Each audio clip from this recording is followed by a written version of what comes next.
आज का modern history का जो टॉपिक है वो है पार्टीशन ऑफ बंगाल। तो पार्टीशन ऑफ बंगाल जो हुआ था 1905 में, it was very famous incident that has happened at the time. तो बंगाल उस समय आप देख सकते हैं, ये बंगाल का पूरा मैप है। Clear. It was the map of Bengal before independence. Clear. और ऐसे भी आप देखेंगे तो पार्टीशन के बाद, एक्चुअली एक्चुअली इंडिपेंडेंस के बाद ये eastern Bengal and western Bengal यहाँ पे थोड़ा सेपरेट हो गया था वहाँ पे। क्लियर।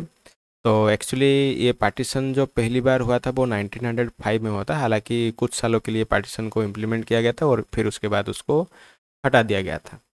बट 1947 के बाद पार्टीशन इसको फाइनली क्या पूरा परमानेंटली इसको पार्टीशन करवा दिया गया, जो कि ईस्टर्न बंगाल आप यहाँ पे देख रहे हो जो कि ग्रीन कलर का है, that was known as East Pakistan. और 1947 के बाद। क्लियर। एंड जो रेड कलर आप यहाँ पे देख रहे हो जो कि वेस्टर्न पार्ट है, दिस इज वेस्ट बंगाल जो अभी बोला जाता है, वेस्टर्न बंगाल जो कि अभी वेस्ट बंगाल बोला जाता है, और वो हमारे इंडिया के अंदर में आ गया। क्लियर। सो ये जो 1905 में जो शॉर्ट टाइम के लिए जो पार्टीशन हुआ था, उसके लिए जो पर्सन रेस्पॉन्सिबल थे वो है ये इंसान जो कि उसके लिए रेस्पॉन्सिबल थे, उनका नाम है लॉर्ड कर्जन। क्लियर। ये कौन है? लॉर्ड कर्जन,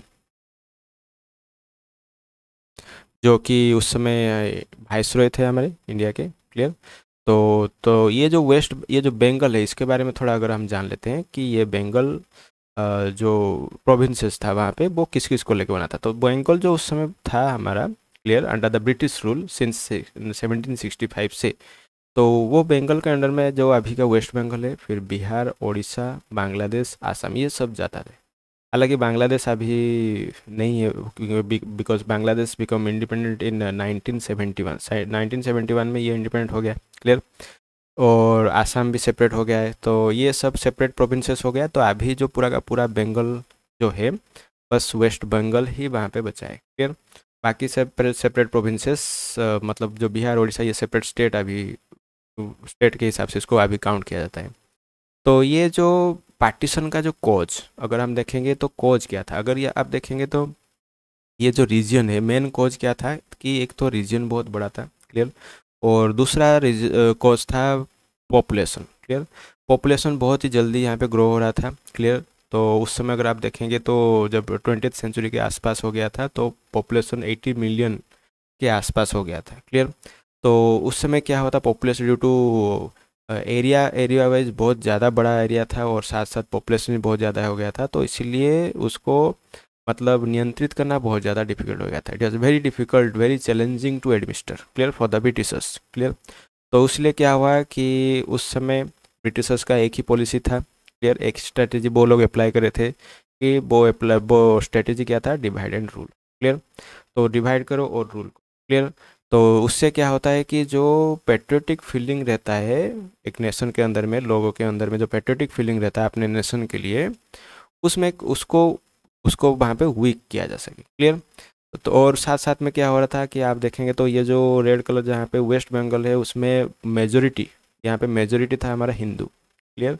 यहाँ पे मेजोरिटी था हिंदू, और यहाँ पे अगर देखेंगे तो यहाँ पे मेजोरिटी था मुस्लिम्स। तो रिलीजन भी एक कोज था जिसके जिसके लिए क्या होता, तो ग्रोइंग पॉपुलेशन के साथ साथ वो जो रिलीजन है, सेपरेट रिलीजन, हिंदू अपने लोगों के लिए कॉन्सर्न्स थे और मुस्लिम्स भी अपने लोगों के लिए, लोगों का भलाई के लिए, लोगों का ग्रोथ के लिए वो लोग अपना कॉन्सर्न्स थे। क्लियर। तो इसीलिए तो बहुत ज़्यादा डिफिकल्ट हो गया था उसको नियंत्रित करने के लिए, तो इसलिए डिवाइड एंड रूल का पॉलिसी वहाँ पे अप्लाई किया गया। तो फाइनली क्या हुआ कि 1905 अक्टूबर 1905 को क्या हुआ, फाइनली पार्टीशन को इम्प्लीमेंट करवा दिया गया। Clear. It was finally implemented. अच्छा, इम्प्लीमेंट होने के बाद क्या हुआ कि इम्प्लीमेंट होने के बाद बहुत ज़्यादा प्रोटेस्ट हुआ। क्लियर। तो सडनली इम्प्लीमेंटेशन रूल वहाँ पे अप्लाई करवा दिया गया यहाँ पे। क्लियर। तो क्या हुआ कि वहाँ बहुत ज़्यादा प्रोटेस्ट हुआ। क्लियर। प्रोटेस्ट के साथ साथ वहाँ पे कुछ नेशनलिस्ट ऑर्गेनाइजेशन वहाँ पे उसका फॉर्मेशन होना शुरू हो गया। नेशनलिस्ट ऑर्गेनाइजेशन उस समय क्या क्या फॉर्मेशन हुआ, 1995 में उसी समय ही स्वदेशी मूवमेंट स्टार्ट हो गया था, और उसके साथ साथ बॉयकॉट मूवमेंट भी, ये दो नेशनलिस्ट ऑर्गेनाइजेशन वहाँ पे उस समय स्टार्ट हो गया। क्लियर। तो उनका मेन जो मकसद था, मेन मकसद क्या था, उनका मेन मकसद था boycott of British good. British goods जो है उनको बॉयकॉट करो और प्रमोशन ऑफ इंडियन इंडस्ट्रीज, या फिर जो अपने भारत का जो सामान है उसको प्रमोट करना, उसको यूज़ करना, ये उनका काम था, उसको प्रमोट करना। क्लियर, इंडियन इंडस्ट्रीज को बढ़ावा देना ये उनका काम था, और ब्रिटिश गुड्स जो है उनको बॉयकॉट करना ये उनका मेन मकसद था। क्लियर।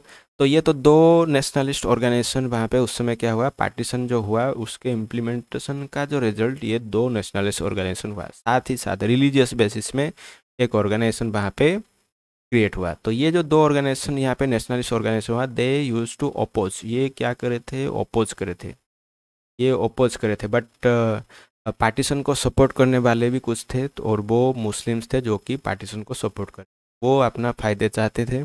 तो इसलिए क्या हुआ कि एक रिलीजियस ऑर्गेनाइजेशन उस समय क्रिएट हुआ, हालांकि कुछ महीने के बाद, और वो भी 1906 में, that is known as Muslim League. और ये मुस्लिम लीग के बारे में हम अगले कुछ क्लासेस में पढ़ेंगे। तो ये एक मेन इम्पोर्टेंट फैक्ट था कि ये जो मुस्लिम लीग हुआ, ये they use to support the partition, वो पार्टीशन को वहाँ पे क्या करे थे, सब सपोर्ट करे थे। क्लियर। और वो ऐसा भी चाहते थे कि उनके लिए, मुस्लिम्स के लिए सेपरेट इलेक्टोरेट भी वहाँ पे हो। क्लियर।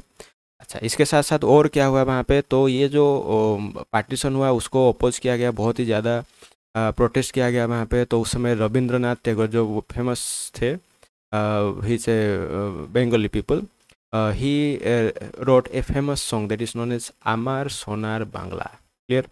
जो कि अभी बंगाल में जब भी आप देखे होंगे न्यूज़ चैनल में, जब भी बंगाल का कोई भी इलेक्शन हो तो हर कोई पॉलिटिशियन आके बोलता है कि हमार सोनार बांग्ला, बांग्ला को सोनार बांग्ला बनाएंगे। क्लियर। तो that song was actually written by Rabindranath Tagore. Clear. And later on it that song became the national anthem of Bangladesh. अभी जो बांग्लादेश यहाँ पे है, 1971 में जो ईस्ट पाकिस्तान को, हालांकि बांग्लादेश बना दिया गया, तो उसका जो नेशनल एंथम है ये वही, मतलब ये नेशनल एंथम को कौन लिखे थे, Rabindranath Tagore, and the national anthem is known as Amar Sonar Bangla. Clear. अच्छा, उसके साथ साथ अगर आप देखोगे तो वो प्रोटेस्ट करने का वो दूसरा भी तरीका था, वहाँ पे सॉन्ग्स गाते थे हमारे जो फ्रीडम फाइटर्स। तो उसके साथ साथ ये जो आप देख सकते हैं, ये रविंद्रनाथ टैगोर है, और ये है बंकिम चंद्र चटर्जी, बंकिम चंद्र चटर्जी। तो Bankim Chandra Chatterjee, he wrote the song that is Vande Mataram, and that has become the war cry at that time. Clear. जो उस समय जो प्रोटेस्ट कर थे, इस सॉन्ग को बहुत ज़्यादा गा रहे थे, मतलब ग्रुप वाइज उस सॉन्ग को गा रहे थे। So it's that's why it's become the war cry at that time. Clear. तो ये आप फोटो यहाँ पे देख सकते हो, थोड़ा याद करने की कोशिश करना कि ये बंकिम चंद्र चटर्जी है और ये रविंद्रनाथ टैगोर है। Rabindranath Tagore wrote the famous song that is Amar Sonar Bangla, और Vande Mataram that was written by Bankim Chandra Chatterjee.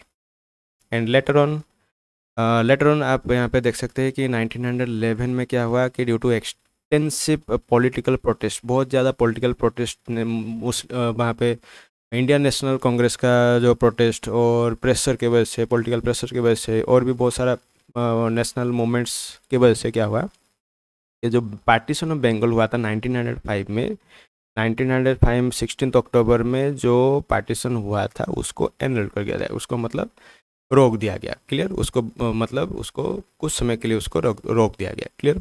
सो ये कब हुआ था, 1911 में। फिर उसके बाद क्या हुआ 1936 में, हालांकि पार्टीशन का तो कॉन्सेप्ट चल रहा था उसी के अंदर में, तो उसलिए क्या हुआ कि जो 1936 में क्या हुआ, बिहार एंड ओडिशा, उसको सेपरेट प्रोविंसेस डिक्लेयर कर दिया गया, मतलब उनको सेपरेट प्रोविंसेस बना दिया गया और उनको बंगाल से बाहर निकाल दिया गया। क्लियर। तो इसलिए 1936 में Bihar and Odisha that become separate provinces. ये भी बहुत इंपॉर्टेंट है, ये डेट को भी याद रखना बहुत जरूरी है। So this is all about partition of Bengal.